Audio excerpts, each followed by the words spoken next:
اور نیچے جو وہ سبسکرائب کا بٹن ہے نا اس کو ہٹ کرو، جلدی سے کرو سبسکرائب سبسکرائب سبسکرائب۔ آئیے کتاب رحمت سورہ الکہف اٹھائیں۔ اللہ تعالیٰ نے ایک واقعہ بیان کیا ہے حضرت موسیٰ اور حضرت خضر علیہ السلام کا، کہ حضرت موسیٰ علیہ السلام عزم مصمم کر کے جب چلے تو اللہ فرماتا ہے کہ ہم نے حضرت موسیٰ علیہ السلام کو جس بندے کی نشانی بتائی تھی وہ بندہ ان کو وہاں مل گیا۔ سفید چادر اوڑے حضرت خضر علیہ السلام وہاں لیٹے ہوئے تھے، تو یہ جا کے ان کے پاس کھڑے ہو گئے کہ حضرت میں آپ کی خدمت میں اس لیے آیا ہوں کہ اللہ نے آپ کو جو خصوصی علم عطا کیے ہیں میں ان کو سیکھنے کی غرض سے آپ کی چوکھٹ پہ آیا ہوں۔ کہا تم میرے ساتھ صبر نہیں کر پاؤ گے، معاملے مشکل ہیں، سفر دشوار ہے، منزل کٹھن ہے، اور میرے معاملات ایسے ہیں کہ تم اعتراض کرو گے اس کے بغیر تم رہ نہیں سکتے۔ حضرت موسیٰ علیہ السلام نے کہا اگر اللہ نے چاہا تو آپ دیکھیں گے میں صبر کروں گا اور آپ کے کسی حکم کی کسی کام کی میں نافرمانی نہیں کروں گا، کسی کام کا انکار نہیں کروں گا۔ کہا کہ اچھا شرط یہ ہے کہ جو میں کروں اس پر تم اعتراض نہیں کرو گے، سوال نہیں کرو گے، یہاں تک کہ میں خود ہی نہ بتاؤں۔ تو کہا کہ یہ شرط ٹھہری، میں کوئی بات نہیں کروں۔ فانطلقا، دونوں چل پڑے، دریا کے پار جانا تھا۔ جو کشتی کا مالک تھا، کشتی باندھ تھا، وہ حضرت خضر علیہ السلام کو جانتا تھا تو اس نے کرایہ بھی نہیں لیا، لیکن جب کشتی پر سوار ہوئے تو عصا مار کے حضرت خضر علیہ السلام نے کشتی کا ایک پھٹا توڑ دیا۔ تو بے ساختہ حضرت موسیٰ علیہ السلام نے کہا آپ نے پھٹا توڑ دیا، یہ سارے ڈوب جائیں؟ کہا میں نے کہا تھا نا تم میرے کاموں پہ صبر نہیں کر پاؤ گے۔ تو حضرت موسیٰ کو یاد آیا، کہا میں بھول گیا تھا، اس پر مواخذہ نہ کیجیے۔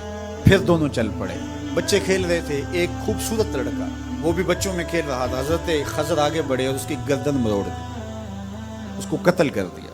صاحب شریعت تھے حضرت موسیٰ علیہ السلام، نہ رہ سکے، پھر بول پڑے ایک جان کو بغیر کسی جان کے بدلے میں قتل کر دیا، اس نے گوایا کیا تھا ہمارا؟ آپ نے بہت ہی جو ہے وہ غلط کام کیا، یہ کام اچھا نہیں کیا آپ نے۔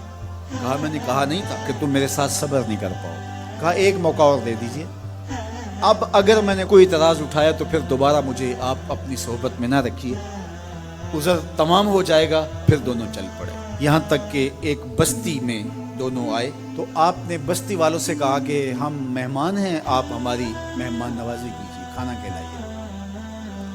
تو انہوں نے انکار کر دیا، کہا کہ ہم تو آپ کو بلایا نہیں ہے، آپ خود آئے ہیں، آپ اپنے کھانے کا خود انتظام کیجیے۔ گزر رہے تھے گلی سے تو ایک دیوار گرنا چاہ رہی تھی، تو جلدی سے اس دیوار کو مرمت کر دیا۔ کہا حضرت ہم اگر چاہتے تو اس پہ اجر لے سکتے تھے، انہوں نے ہمیں کھانا تک نہیں دیا اور ہم ان کی دیواریں سیدھی کر رہے ہیں۔ کہا اب تمہاری میری جدائی ہو گئی، تم نے یہ بھی اعتراض کر دیا۔ تو انہیں یاد آیا کہ وہ یہ بھی اعتراض ہو گیا۔ اب میں تمہیں بتاتا ہوں کہ یہ 3 کام میں نے کیوں کیے۔ اللہ اکبر۔ اب سنیے، قرآن ہمیں بتاتا ہے کہ ظاہری علم بھی ہوتا ہے لیکن کوئی باطنی علم بھی ہوتا ہے۔ کہا وہ پہلی بات کشتی والی سنو، یہ 2 مسکین بچوں کی کشتی تھی، ان کے گھر کا چولہا اس کی کمائی سے جلتا تھا۔ دریا کنارے کنارے ایک ظالم بادشاہ رہا تھا جو لوگوں کی کشتیاں چھین رہا تھا، ہم نے تھوڑا سا عیب لگا دیا، وہ ٹوٹی کشتی چھوڑ کے چلا گیا۔ اب وہ تھوڑے سے پیسے لگا کے کشتی مرمت کرا لیں گے، گھر کا چولہا جلتا رہے گا، بتاؤ اچھا کیا یا برا کیا؟ کہا رہی بات اس بچے کی جس کو ہم نے قتل کیا، اس کے ماں باپ مومن تھے، نیک تھے، صالح تھے، بچے نے بڑا ہو کے بہت برا ہونا تھا، ہم نے اس کو قتل کر دیا، اللہ اس کے بدلے ان کو بہتر اولاد دے گا۔ علماء تفسیر نے لکھا ہے اس بچے کے بدلے میں اللہ نے ان والدین کو ایک بیٹی عطا کی جس کی نسل سے 70 نبی پیدا ہوئے۔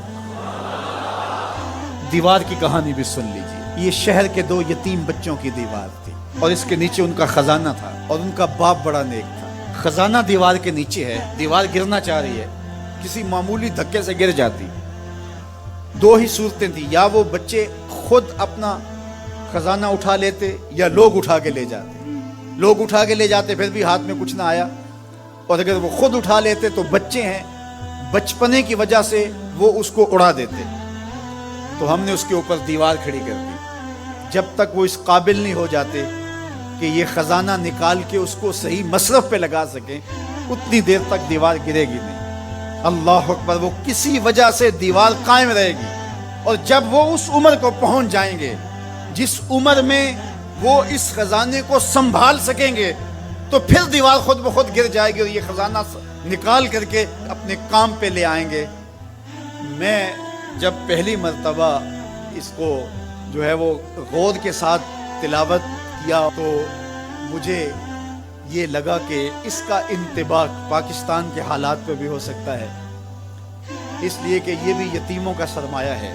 کتنے یتیم روتے بلکتے رہ گئے اور ان کے سر سے جو ہے وہ سائے اٹھ گئے اس وطن کے لیے، لیکن میرے مالک نے اس ملک کے خزانوں پر گہرے پہاڑ اور بڑی بڑی دیواریں کھڑی کر دی ہیں۔ جب تک یہ قوم بلوغت تک نہیں پہنچے گی اتنی دیر تک وہ خزانے ظاہر نہیں ہوں گے، اور جب یہ قوم اپنی بلوغت تک پہنچے گی، شعوری بلوغت، فکری بلوغت، علمی بلوغت، اور رب سے جو وعدہ کیا تھا پاکستان کا مطلب کیا، لا الہ الا اللہ، جب اس بلوغت تک یہ پہنچ جائے گی، اس وعدے کی تکمیل ہوگی، پھر رب دیوار ہٹا دے گا اور پاکستان کو اللہ اتنے خزانے دے گا اور پاکستان ایسا مالا مال ہوگا دنیا دیکھنے آئے گی انشاءاللہ۔